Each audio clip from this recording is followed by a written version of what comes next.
Hello guys, this is Vikanshi and today in this video we are going to do something apart from gaming and all. In this video we are going to do some study. So in this video we are going to learn about gases and the book is Chemistry Science for 9th class. This is the part 2 and this is as per CBSE and NCERT syllabus. So this is the chemistry book for 9th class and it is written, the authors are Lakshmi Singh and Manjeet Kaur. So the first chapter is matter in our surrounding. So we are just going to do a part of this, that is gas. So I will read 2 lines and then after that I will explain that to you in Hindi. So we are going to do gases. This is page number 13. So in gases, the particles are much farther apart from one another as compared to solids and liquids. The spaces or distance between the particles of a gas are very large. The force of attraction between the particles of a gas is negligible. तो first line में ये बता रहा है कि gases में जो particles होते हैं वो लिक्विड्स और सॉलिड से बहुत ज़्यादा बहुत ज़्यादा दूर होते हैं और काफ़ी ज़्यादा फार होते हैं एक दूसरे से. अगर हम सॉलिड्स और लिक्विड्स और गैसेस को कंपेयर करें तो as you can see on page number 11 there is a picture drawing. So इसमें ये अरेंजमेंट दिखा रहा है पार्टिकल्स का. This is of solid. ये काफ़ी एकदम बिछा बिछा है. लिक्विड्स में थोड़ा सा कम है एंड गैसेस एकदम फ्री हैं. सो अगर हम इन दोनों को कंपेयर करते हैं तो सॉलिड्स और लिक्विड से ज़्यादा गैसेस एक दूसरे से पार्टिकल्स, जो गैसेस के पार्टिकल्स होते हैं वो एक दूसरे से दूर होते हैं. द स्पेसेस और distance between the particles of a gas are very large. तो जो स्पेस गैसेस के पार्टिकल्स के बीच में होता है वो काफ़ी ज़्यादा होता है, बहुत ज़्यादा होता है actually. The force of attraction between the particles of a gas is negligible. तो जो फोर्स ऑफ अट्रैक्शन होता है गैस के पार्टिकल्स के बीच में वो काफ़ी नीट और क्लीन होता है. मीन्स ज़्यादा बिछा बिछा नहीं होता. अगर हमने सॉलिड्स की तरह नहीं होता वो. So the particles of a gas are free to move in any direction. तो जो गैस के पार्टिकल्स होते हैं वो किसी भी डायरेक्शन में जाने के लिए फ्री होते हैं. The positions of particles of a gas as well as the spaces between the particles of a gas are not fixed. जो particles की positions होती हैं और जो space होता है और जो position होती है वो fixed नहीं होता. गैस कहीं भी जा सकती है. मीन्स अभी गैस यहाँ है, ये वाली जो गैस है ये यहाँ आ जाएगी, ये वाली यहाँ आ जाएगी. So they are free to move. They can move anywhere. The particles of the gas have maximum movement or maximum kinetic energy. Due to this, the gases have the most disorderly arrangement of particles. जो gas के particles होते हैं उनमें बहुत ज़्यादा movement होती है, सबसे ज़्यादा मैक्सिमम मूवमेंट होती है as compare two liquids and solids. या फिर हम उसे मैक्सिमम काइनेटिक एनर्जी भी बोल सकते हैं. और इस वजह से जो पार्टिकल अरेंजमेंट होती है उन गैस पार्टिकल्स की काफ़ी डिसऑर्डरली होती है. मीन्स वो एक ऑर्डर में नहीं होती. और वहीं अगर हम सॉलिड की देख रहे हैं तो सॉलिड की एकदम मॉलिक्यूल्स जो हैं वो एकदम लाइन में लगे हुए हैं. ये देखिए, तो ये लाइन में लगे हुए हैं. दैट मीन्स जो अरेंजमेंट होता है वो काफ़ी ऑर्डर में नहीं होता. Now because of high kinetic energy and negligible forces of attraction, the particles of a gas move with high speed in all direction.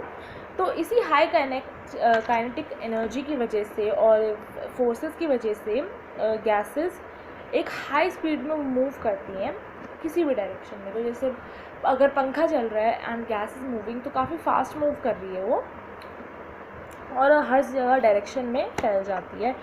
And you can take example of incense stick. अगरबत्ती अगर आप उसको जलाते हैं तो air की वजह से वो पूरे रूम में फैल जाती है. अगर किसी कॉर्नर में लगा रहे तो पूरे रूम में फैल जाती है वो. When the fast moving gas particles hit the walls of a container, they exert a pressure called gas pressure. तो जब फास्ट मूविंग गैस पार्टिकल्स किसी कंटेनर की वॉल को हिट करते हैं तो एक वो फोर्स या प्रेशर एक्सर्ट करते हैं, लाते हैं, उसे बोलते हैं gas pressure. Thus, a gas exerts a pressure on the wall of its container. So जो गैस होती है वो एक प्रेशर एक्सर्ट करती है कंटेनर्स की वॉल पे.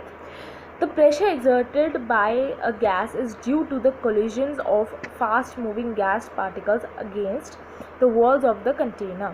तो जो प्रेशर एक्सर्ट होता है गैस बाय अ गैस, तो वो इस वजह से होता है कि जो फास्ट मूविंग गैसेस के पार्टिकल्स होते हैं वो एक दूसरे से टकराते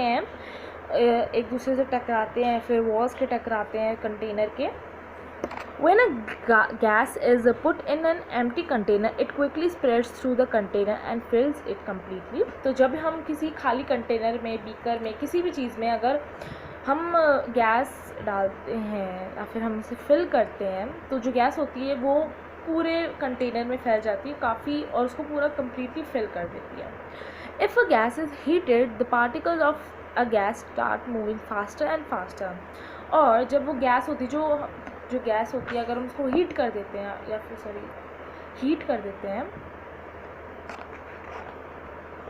उसको हीट लगती है तो जो पार्टिकल्स होते हैं वो काफ़ी तेज़ मूवमेंट करने लग जाते हैं because of the kinetic energy. So a gas does not have a fixed shape because the positions of its particle are not fixed. तो गैस की जो शेप होती है वो फिक्स नहीं होती क्योंकि उसके पार्टिकल्स की जो पोजिशंस होती हैं वो भी फिक्स्ड नहीं होती. A gas does not have a fixed volume because the spaces between its particles are not fixed. Volume क्योंकि उसके बीच में जो पार्टिकल्स के बीच में जो स्पेसेस होते हैं वो भी फिक्स्ड नहीं होते. Since the particles of a gas are free to move anywhere, it takes the shape and volume of its container. तो जैसे कि हमें पता है कि जो गैस के पार्टिकल्स होते हैं वो फ्री होते हैं कहीं भी मीन्स मूव करने के लिए. तो अगर हम उसे किसी बीकर में डालते हैं तो उसी की शेप और वॉल्यूम ले लेते हैं वो gas. A gas can be compressed easily because its particles are far apart and there are large spaces between them which can be reduced by compression.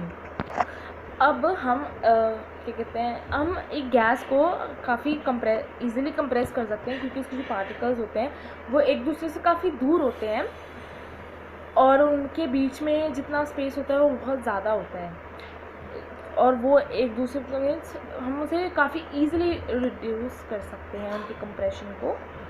A gas has a very low density because its particles are very far apart from one another. तो gas की काफ़ी low density होती है क्योंकि उसके particles काफ़ी दूर होते हैं एक दूसरे से. A gas fills its container completely due to high kinetic energy and negligible forces of attraction. The particles of a gas are moving with high speeds in all direction. एक जो गैस होती है वो कंटेनर को काफ़ी जल्दी fill कर लेती है because of its high kinetic energy. जो उसके अंदर काइनेटिक एनर्जी है वो बहुत हाई होती है और जो उसके फोर्सेस होते हैं, फोर्स ऑफ अट्रैक्शन होता है उस वजह से. That's why particles of gas are moving with high speed in all direction. तो जो गैस के पार्टिकल्स होते हैं वो एक बहुत ज़्यादा हाई स्पीड पे किसी भी डायरेक्शन में जा सकते हैं. A gas flows easily because it's particles are completely free to move anywhere. So this is one of the most important point कि एक जो गैस होती है वो काफ़ी easily flow कर सकती है क्योंकि इसकी जो particles होता है वो free to move होता है. So the last point is also clear. So now this part of gases is complete and this is the end of this video. So now if you have any doubt and want more something, if you want to go suggestion and advice, you can write down in comment box. And if you want many parts of this study, then you can also comment me. I will check the comments and I will surely make a video if you suggest me. So if you like this video, then please subscribe my channel and like this video and share with your friends so that they can get a proper description of gases. So thank you and have a nice day.